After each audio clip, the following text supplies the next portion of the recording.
thank you for having me here today. My name's Emily Trautman. Like mentioned, I'm an economist with Montana's Department of Labor and Industry. I did drive over from Bozeman this morning, so I'm a little frazzled from the roads, but I'm happy to be here with you guys. So today I'm going to talk about the labor market in Montana with a specific emphasis on Billings and workforce shortages as well.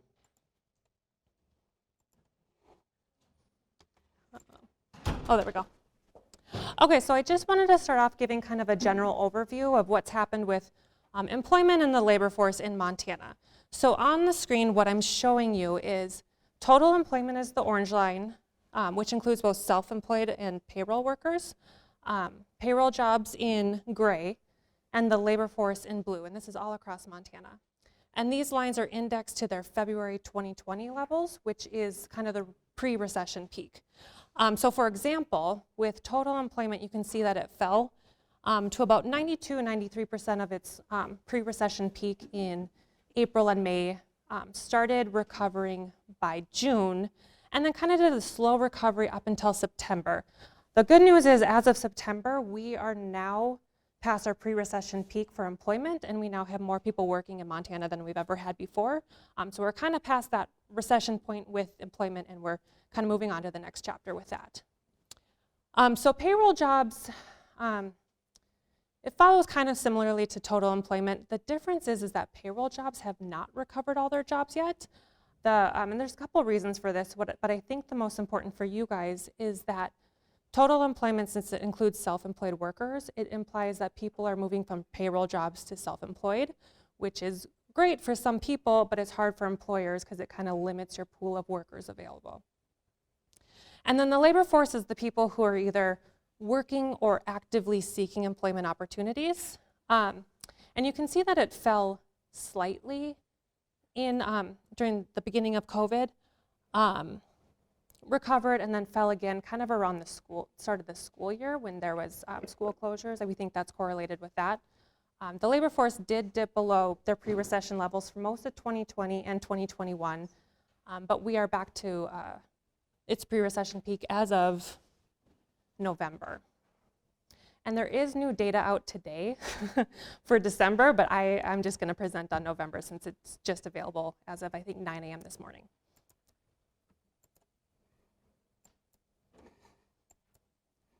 My clicker is not quite. Oh, there we go. I think I just had to click it a couple times. It's okay. And then just some bragging rights for Montana.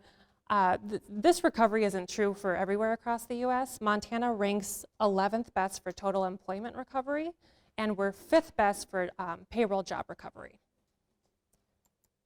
So what does this mean for Billings and Yellowstone County? So this map is showing our total employment in November 2021 compared to its pre-recession. So in this case, compared to November 2019. You can see most of the urban areas on the map have recovered employment with the exception of Missoula County and Cascade County with Great Falls. Yellowstone County is actually doing fairly well. We're up about 2,000 jobs here, which ranks 3rd out of all Montana counties. Percentage-wise, it is 2.5% growth over the 2 years, which is slightly lower rank, but still in the top half. By industry, so my industry data is pretty lagged. I only have up till 2021 Q2, but you can see what's happened up till that point. So these are the industries that have actually recovered all their employment as of 2021 Q2. And so you can see admin and waste and transportation. So anything below the 100 line means that they've lost jobs. So those two industries never even actually lost jobs in Yellowstone County, according to this data at least. And admin and waste have grown tremendously over the last year. Admin and waste does include temp agency, people who are hired for temp workers and things like that. So I think that's why there's such significant growth there. Ag mining and utilities, professional services, construction, government, healthcare, and financial services are all above their pre-recession peak. And then one thing you'll notice about that last slide is none of those industries really saw significant job loss. These are the 4 industries that still have not recovered all their jobs, and you can see the much more significant loss in 2020 Q2. The leisure industry, that includes your hotels and restaurants. Trade, that's retail trade and wholesale trade. And other, that includes a lot of cleaning companies, I think auto repair, some religious affiliations, things like that are an other.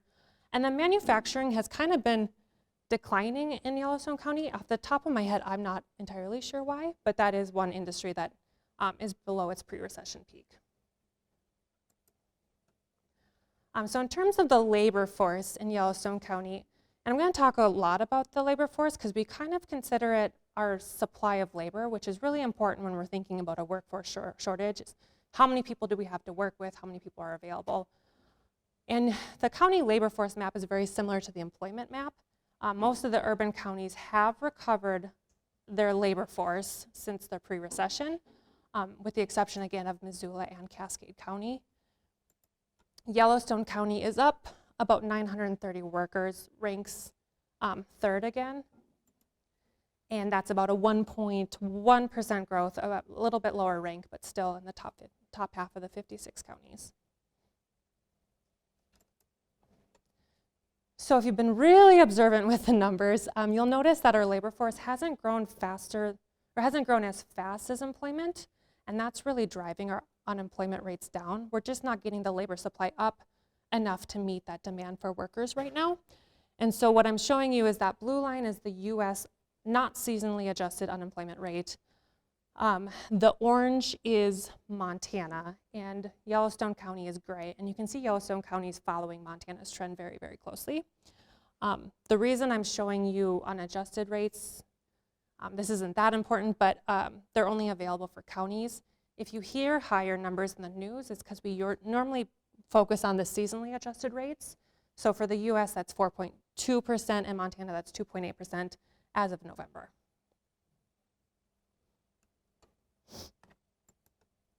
The other place we're seeing extremely low unemployment is the number of people filing unemployment claims.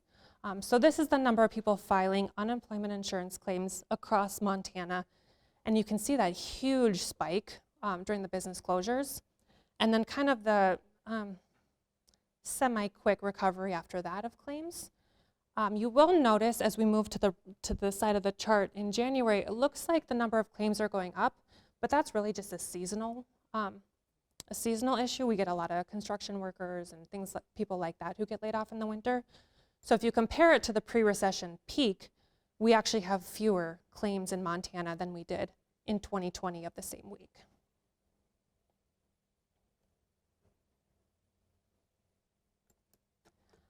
The same thing is true for Yellowstone County. Again, Yellowstone County follows the Montana trend fairly closely. You see that gigantic spike in claims around the time of the business closures.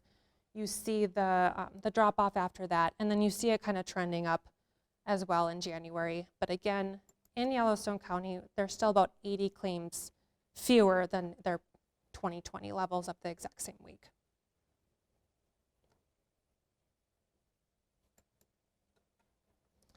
So what does all this mean for wage growth?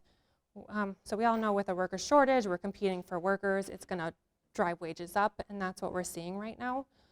We actually had wage growth for most of the recession as well, which is pretty interesting. Montana never, across the state, wage growth actually never dipped below 0%. In Yellowstone County, it did dip for a little bit, but it wasn't very severe. And so on this chart, there's kind of a lot going on, but the orange bars represent your average annual wage, with Yellowstone County being the solid orange color and Montana being the pattern color. So first of all, you can see Yellowstone County has a fairly high average annual wage. And you can also see that wage going up since, it's been going up for a long time, but as I'm showing you, just since 2020, Q1. And then the lines represent total wage growth. So that is all the wages paid by all the employers in the state, or in the state or Yellowstone County. And you can see that, and this is average over 4 quarters, but you can see that that wage growth has been consistent over the last year and a half, and it's been accelerating in the recent quarters on the screen. And again, the solid line is Yellowstone County, so the wage growth is a little bit lower than Montana, which is the pattern line.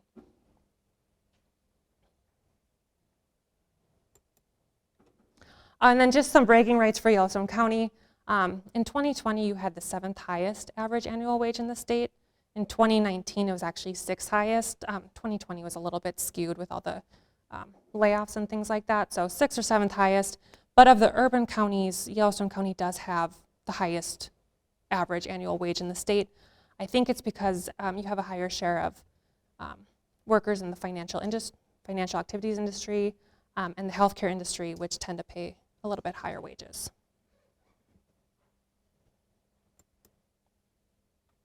So what does all this mean as of the slides I've shown you? Basically, what we're seeing is that the economy has actually recovered very quickly as far as recessions go. As you've seen, we've recovered employment.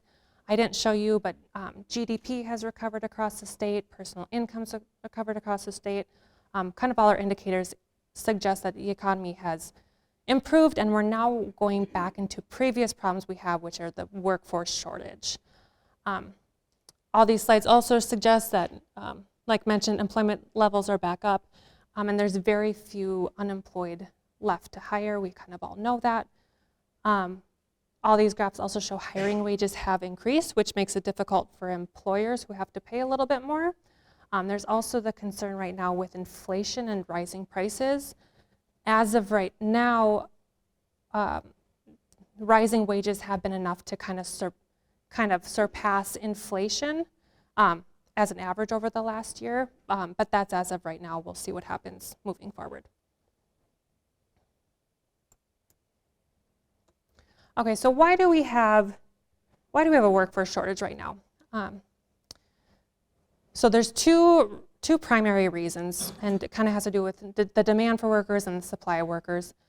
Right now, with our wage growth, with our stimulus payments, with just extra money in the economy, maybe our businesses are doing well, things like that. We're just demanding more goods and services, which raises the demand for workers, right? So that's one half of the equation. But at the same time, even though we have more workers than we've ever had and our labor force is back up to where it used to be, the pandemic did reduce our labor force participation rate.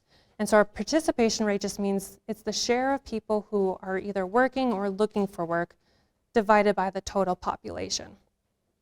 So as you can see, there was in Montana, between the pre-recession peak and now, our labor force participation rate's down about 1.1%. So that means there's that many fewer people working, which comes out to be about 9,600 workers that are not working that we possibly could have had working. The other thing with the labor force participation rate is not even related to the pandemic, but with the baby boomer population retiring and aging out of the workforce, that's kind of been a long-term trend driving down this participation rate over the last several years.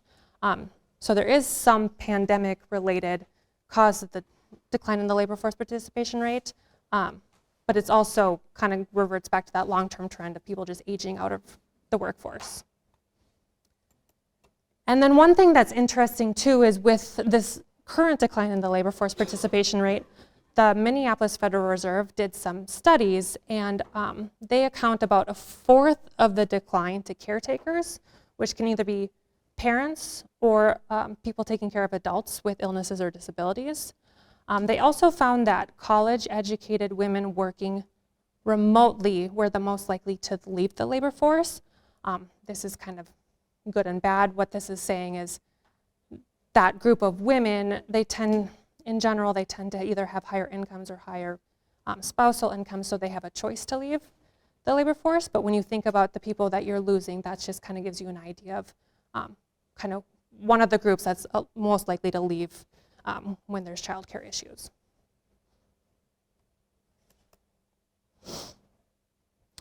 So just to give you an idea of, or just to kind of visually show you the workforce shortage, this is a graph representing job openings and hires. So every single month, this data series, at the end of the month, it looks at, okay, we had all these openings, how many were filled by hires and how many are still being left open.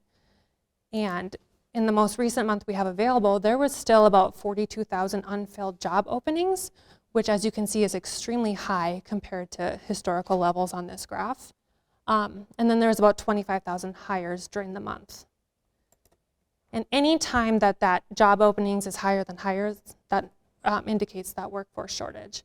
But I thought that was a very good representation of just how many openings there are out there right now.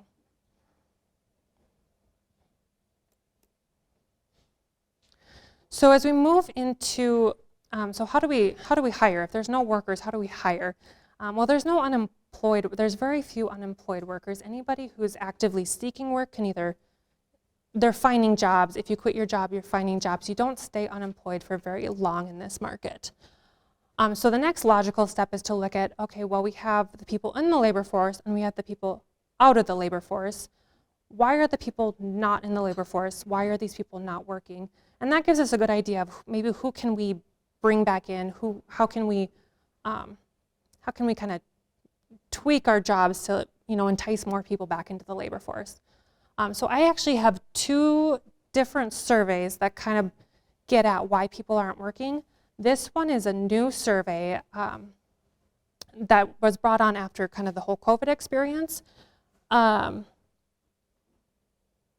That just tries to get to the root cause of why people aren't working right now. And as you can see, again, the primary reason people aren't working is they're retired. We know that. But that makes up a very significant source of the people not working in the economy right now. Other and did not report, that's my second most common. We can only guess. Those people, I don't know who those people are. But people who have long-term sickness or disabilities, the survey suggests about 29,000 Montanans are not working or not in the labor force for that reason. Another 26,000 are assumed to be caring for family, again, either children or adults, either or, any type of caretaker.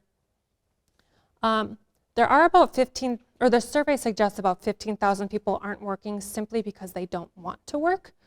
We don't exactly know who these people are. It's hard to get at the root cause of it.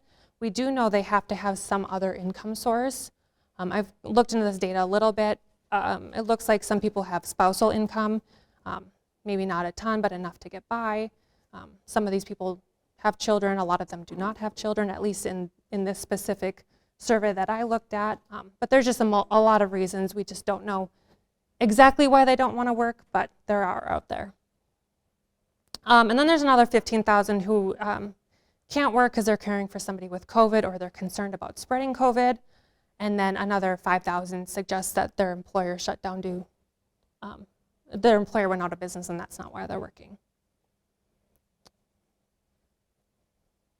And I do see people I'm happy to send out these slides as well. I don't want to rush people. I'm really happy you are taking notes. So then here's kind of another survey. This is the survey we usually look at when we try to get at the root cause of why people aren't working and who we can maybe bring back into the labor force. And this goes back to 1994, so you can really see that rise in our population who is retired. So again, that's the primary reason people are not working. And then people caring for family, being in school, and illnesses and disabilities are also the next three most common reasons people are not working.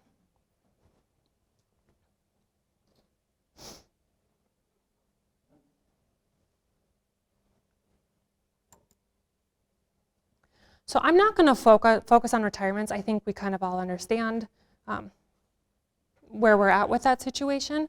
But one graph I wanted to look at just a little quickly is parents with reduced work hours, and this is over 2020 and 2021.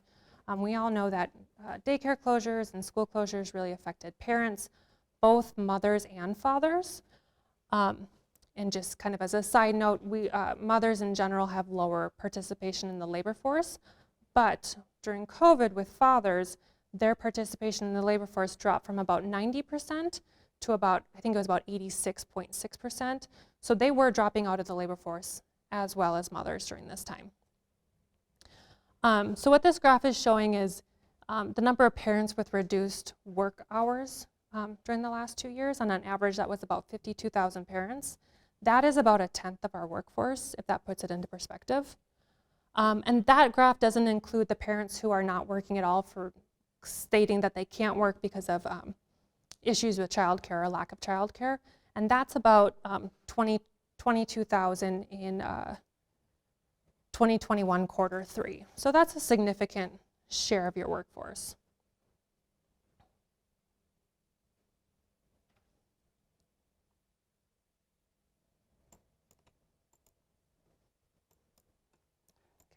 There we go.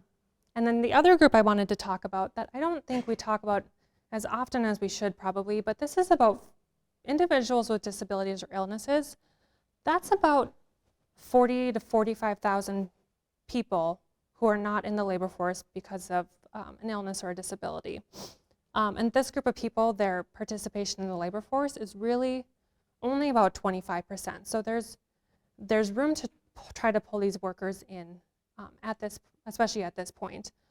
There is some research that shows over the course of the last 2 years, nationally at least, participation of people with disability and illnesses has risen, and some of that research attributes it to remote work because it allows some flexibility that going into the office doesn't, and it also allows for different kind of accommodations that maybe the office hasn't, is difficult for the office or things like that. So remote work has benefited this group of people. And then just some other workforce shortage solutions we talk about. Well, the first thing to keep in mind, workers are working. Like that's just something we're trying to drill into people is we have people working. We have very low unemployment, both in terms of our unemployment rate and the number of people filing claims. We have more people working than ever before, so people are working. One thing is, like I mentioned, the self-employed share has increased, which reduces the pool for payroll to be hired into payroll jobs. So one thing, one kind of workforce shortage solution that doesn't involve more workers is, if possible, increase productivity. By increasing the output you can produce with the same amount of workers, you can grow the economy by not adding anybody, especially if there's nobody to be added at the moment. And some ways to increase productivity is remote work during the pandemic has been tied to increased productivity. Automation, obviously that can improve your productivity. Increase worker capital, what I mean by that is give your workers the training and the skills they need to be successful at their job. And then better job matching. So for example, I would be terrible in some sorts of occupations, but I do okay in this one. So make sure that you're aligning the right people with the right jobs. Another solution we think of is increase hours per worker. The average work week has gone down during the pandemic. And if people were working the same amount of hours now as they were prior to the pandemic, we'd have about 5,700 extra full-time employees. So it's not a lot of workers, but these are just kind of little ways that we see that there could be more work. Montana also has a very high share of part-time work compared to the US average, which obviously has to do with our tourism industry and things like that. Childcare access, I feel like this is a solution to a lot of things, but I know myself and a lot of my coworkers have been impacted by a lack of childcare over the last year and a half. I actually have my parents watching my kid today, so I'm very aware of that issue as well. Fewer COVID cases. So what we mean by this is, if my daycare is closed for COVID, I have to take sick time. If work, if you have to miss work for COVID, that's sick time. So if you start thinking of it in terms of lost work hours, that's what we mean by increase COVID precautions when it comes to increasing hours per worker. We talked about recruiting those outside the labor force. Again, parents need childcare. If you're looking to recruit retirement, it's not a one-size-fits-all, but flexibility and things like that are things to think about when trying to recruit retirees. Oh, and rural areas. So rural areas typically have higher unemployment rates, and they just don't always have the jobs that the urban areas do. But with increased remote work, obviously you can increase your applicant pool. People in remote areas that have higher unemployment rates can potentially fill those jobs. They are available, they just don't have the jobs in their current location. And that goes along with better hiring practices. We've been working with the job service offices, and they have mentioned that workers are likely to want to be, they're willing to be retrained. They're not usually willing to leave or relocate for a job. So that's another way remote work would help, especially those workers as well. And then this is my last slide, but I just have a little bit more information on the screen. We have a ton of resources on our lmi.mt.gov website. Just some articles. The Labor Day report's a very good resource.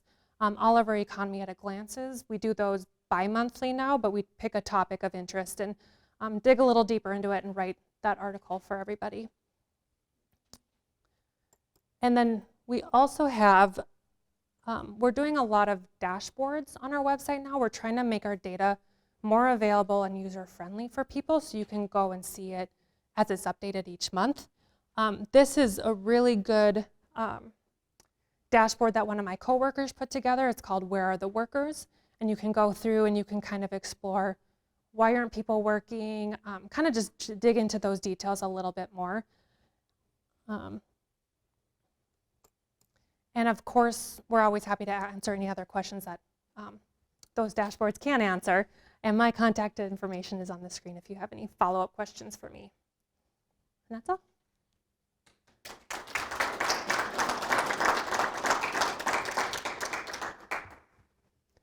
And I think we have time for questions if you wanted to do questions.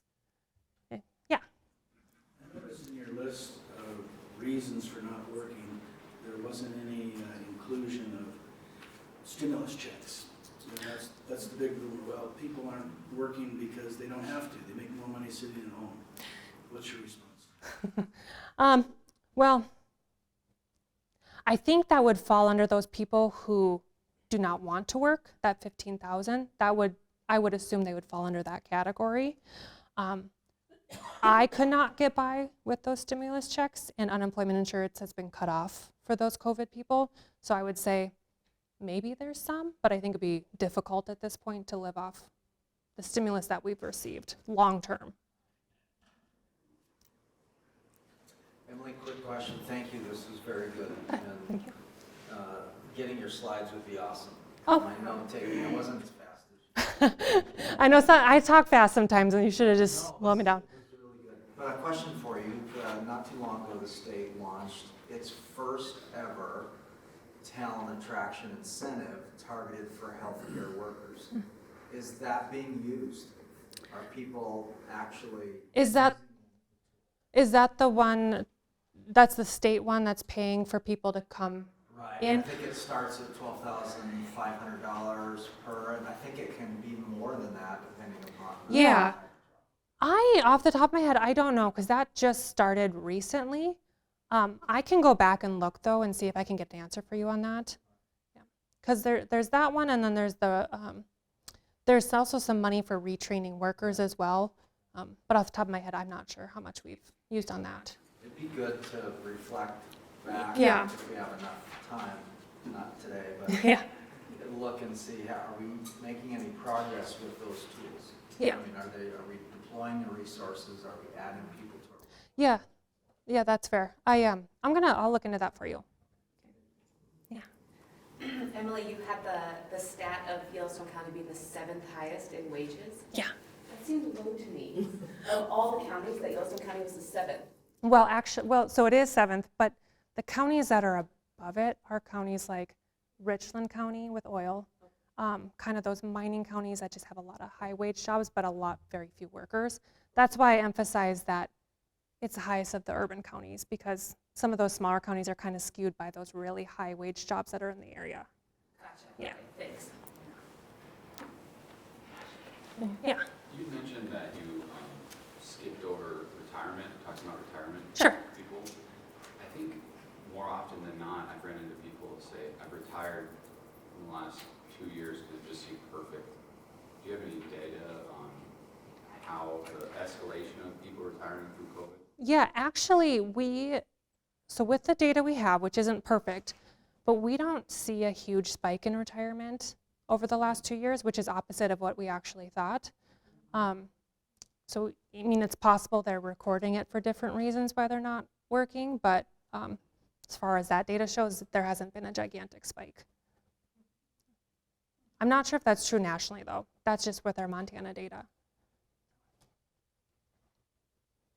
Anything else? Yeah. I'm just curious, what sort of efforts are being made to retain young professionals, young employment, and keep the young people here before they leave Montana and or Billings? Well, I can't really speak for what efforts are being made for young people, but what I can say is that with migration in and out of the state, we're actually a net positive migration state. More people are moving here than leaving, and that's actually true for young people as well. So as far as what we're specifically doing, I'm not sure, but I do know that they're not necessarily leaving at high, they're not getting their degree and leaving at high rates. So sorry I can't answer that question fully, but. Yeah, I was just wondering if you knew of, any efforts that are being made locally or, in Montana, because I think that's very important. We have a wave of people retiring or about to retire. I know you said that doesn't affect much. You haven't seen much effect with the retirees now, but that's not to say it won't be in 2, 3, 4 years. Or so, so I was just curious. Yeah, I would say that with some programs like our registered apprenticeship program, we know that like with registered apprenticeship, I think 87% of those people, when they go through our apprenticeship program, they stay in the state and they work in the state. We also have done some research that shows, students who have a tie to an employer while they're in school, they're more likely to stay in the state as well. So if we have those types, apprenticeship is my only example that I can think of from my level where I work, I guess. But those are some things that we're looking at, I know employers are looking at, and making sure people are aware that that's something we know of, that if students have a tie to the workforce, they're more likely to stay here. So Emily, just for my own clarity, on the 174,000 that have retired out, that was the number. That's just the result of our demographics, right? Yeah. It's nothing. It's not an anomaly. It's not at a rate that's significantly higher than normal. Nope, that's just our long-term trend. Like I mentioned, we haven't seen a huge spike of retirement since COVID, so it doesn't have to do with COVID. We don't, as far as we know, based on our data. It's just over the last several years, baby boomer population's big. They're leaving the workforce.